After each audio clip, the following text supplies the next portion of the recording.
Puji Tuhan, selamat pagi Bapak Ibu Saudara-saudara yang kasih Tuhan.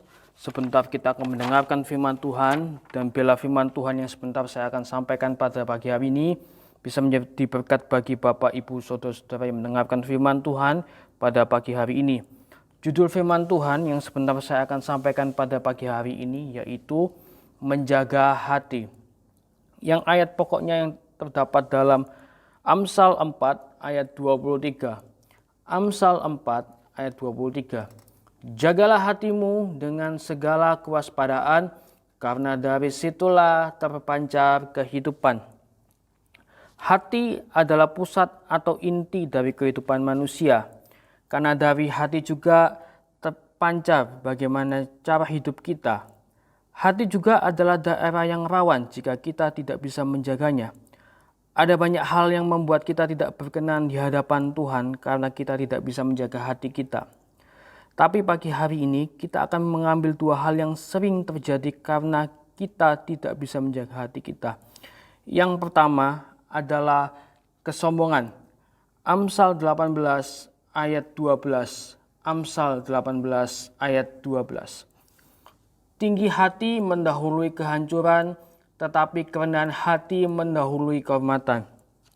Tinggi hati atau kesombongan adalah hal yang dibenci Allah dan sangat ditentang Tuhan di dalam Yakobus 4 ayat 6b. Kita perlu berhati-hati dengan pujian atau sanjungan orang lain karena keberhasilan kita. Justru pujian orang lain yang diberikan kepada kita bisa menjadi bumerang jika kita tidak bisa menjaga hati. Bahkan yang lebih fatal, tanpa kita sadari bisa mencuri kemuliaan Tuhan.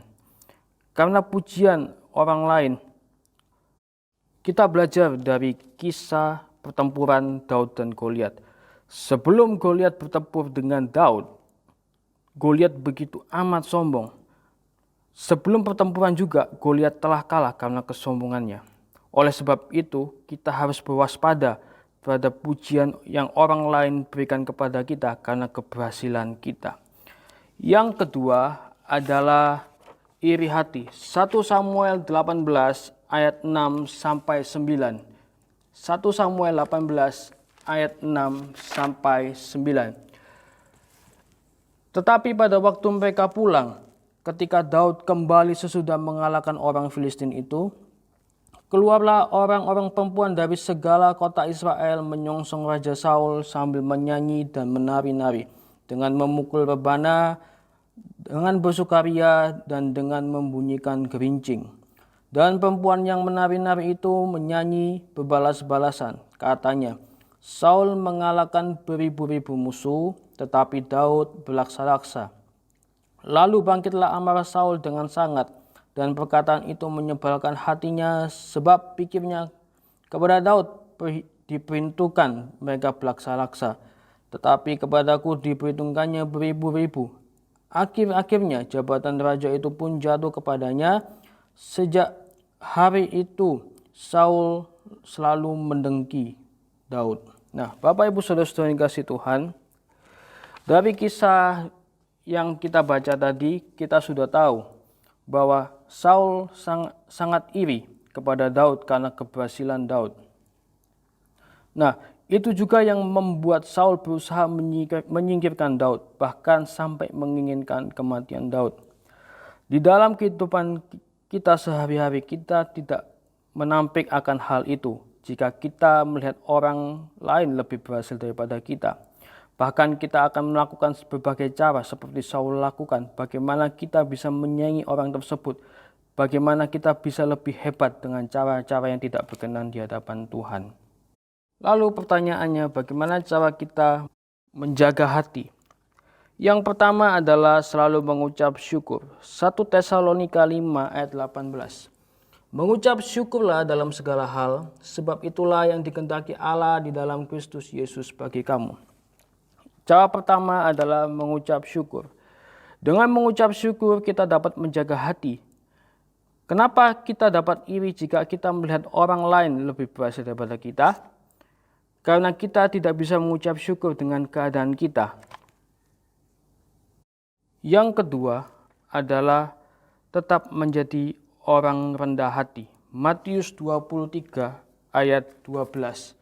Matius 23 ayat 12.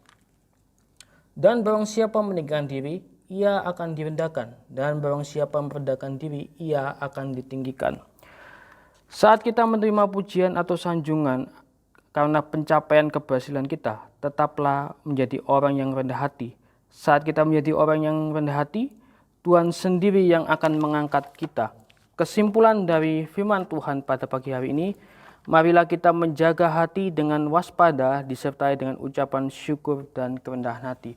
Mari kita berdoa. Terima kasih Tuhan untuk berkat-Mu pada pagi hari ini, dan terima kasih untuk anugerah-Mu yang luar biasa buat kami. Tuhan, berikan kami kemampuan untuk kami menjaga hati kami dengan ucapan syukur dan kerendahan hati Tuhan. Terima kasih Tuhan, hanya di dalam nama Tuhan Yesus Kristus. Haleluya. Amin.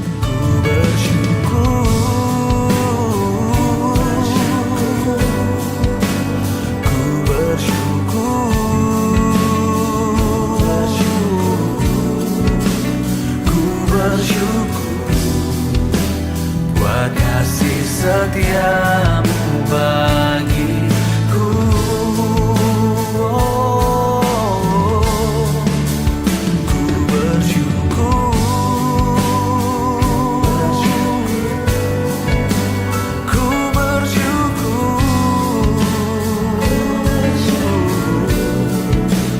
Ku bersyukur